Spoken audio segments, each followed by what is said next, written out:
58% of you say they'll fold. This is not a scientific poll. Remember, that's all the time we have today. Please join me again tomorrow, both at noon and 5 p.m. Eastern. Till then, thanks very much for watching. I'm Will Flitzer in Kuwait City. Lou Dobbs' Money Line is up next, and Lou is here to tell us what he has. Lou? Well, thank you. America on the brink of war tonight. More than 100,000 coalition soldiers and Marines ready to cross the border into Iraq. Saddam Hussein has just 2 hours to decide whether to stand and fight or to flee. CNN military analyst General David Grains joins us to tell us about final preparations for this battle, whether weather will affect the timetable for invasion. Coalition aircraft attacked Iraqi artillery positions today. The White House says the war will be short, but warns Americans to be prepared for casualties. Former Defense Secretary, Moneyline regular contributor William Cohen will be here to discuss the growing number of countries prepared to support the coalition against Saddam Hussein now. Saddam Hussein says he is determined to fight American and British forces in the event of war. His military and civilian subordinates may not be so confident of victory. Middle East expert Kenneth Pollack will join us to tell us whether he thinks Saddam Hussein and his sons will fight when faced with overwhelming firepower. And protecting the homeland from terrorist attacks, security at this country's borders has been raised dramatically. We'll be going live to those borders. Casey Wyan in San Ysidro, California. Bill Tucker in Fort Erie, Canada. And on Wall Street today, another winning session for the market, the sixth consecutive session of gains for the Dow. The NASDAQ, however, lower. Christine Romans will have the market. It is now 6 o'clock in the east, 3 o'clock in the west. It is 2 o'clock Thursday morning in Baghdad. This is Lou Dobbs' Money Line for Wednesday, March 19th. Here now, Lou Dobbs. Good evening. War could be only 2 hours away. Saddam Hussein has refused to leave Iraq. President Bush met with his top national security advisors today.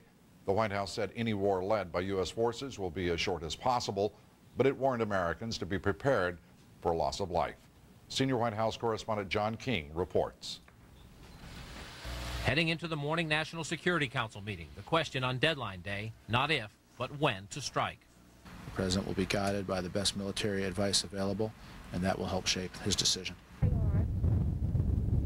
Officials say sandstorms, the pace of forward deployments, and other field conditions are the driving factor now, not the Wednesday night deadline for Saddam Hussein to accept exile or face war. In this letter, Mr. Bush formally notified Congress he intends to use military force, saying he had determined further diplomatic and other peaceful means alone will neither adequately protect the national security of the United States against the continuing threat posed by Iraq, nor likely lead to the enforcement of all relevant United Nations Security Council resolutions. The White House said the president hopes the war will be as precise and short as possible, but that there would be an inevitable price. American people understand that if force is used, lives may be lost, indeed.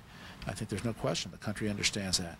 A mounting financial cost as well. New York City's mayor appealed for help defending against possible terrorist attacks here at home and was promised the emergency war budget will include more money for Homeland Security.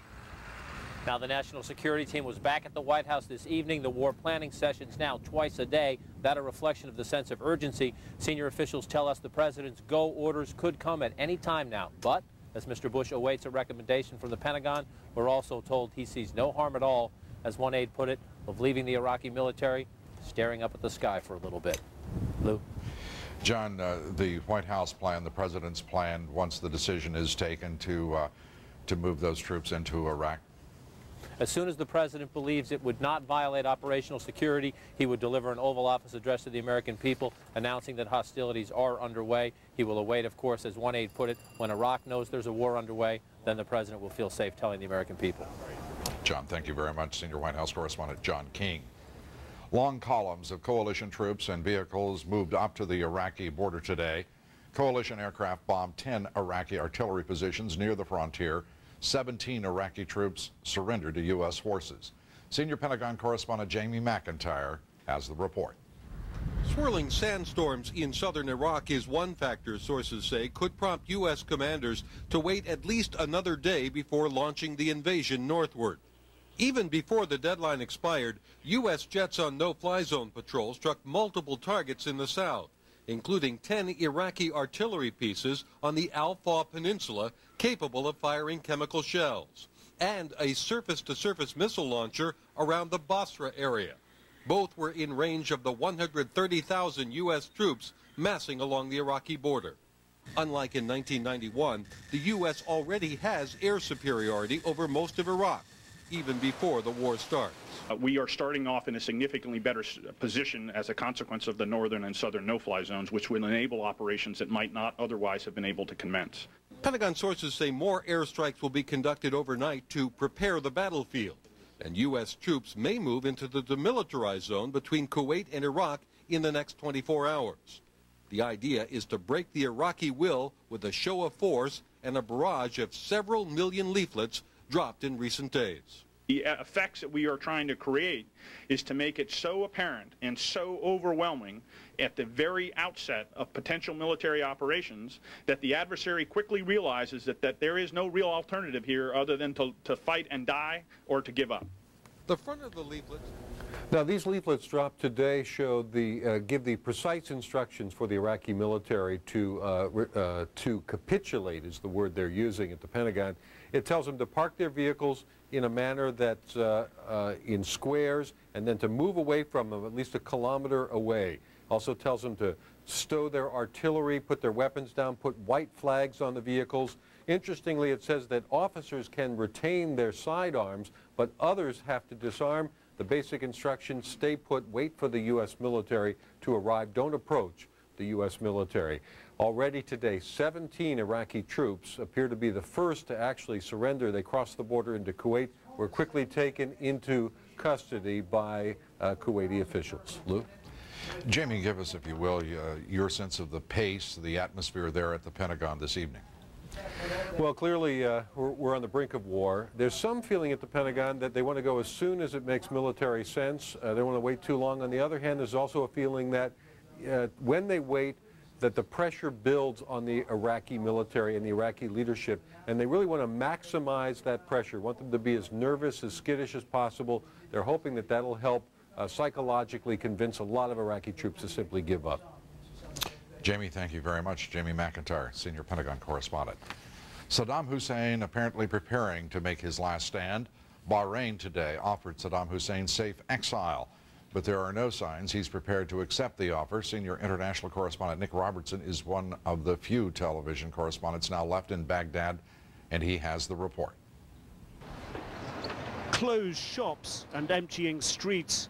The sign Baghdad's residents now fully expect war. This shopping district, until a few days ago, bustling with busy shoppers. Now, most of the city's 5 million residents, it seems, are at home or have fled the capital. Government officials giving no sign the leadership is about to buckle to U.S. demands. They are deceiving their soldiers and their officers that aggressing against Iraq and invading Iraq will be like a picnic. Well, this is a very stupid lie they are telling their soldiers. What they are facing is a definite death. At a hastily called extraordinary session of Iraq's National Assembly, the sentiment just as defiant.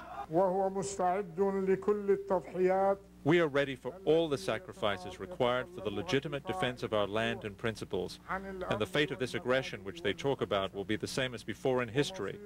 And history will show their failure, disappointment, and will be a curse on them. As it has so many times in the past, the Assembly sent a letter of solidarity to President Saddam Hussein.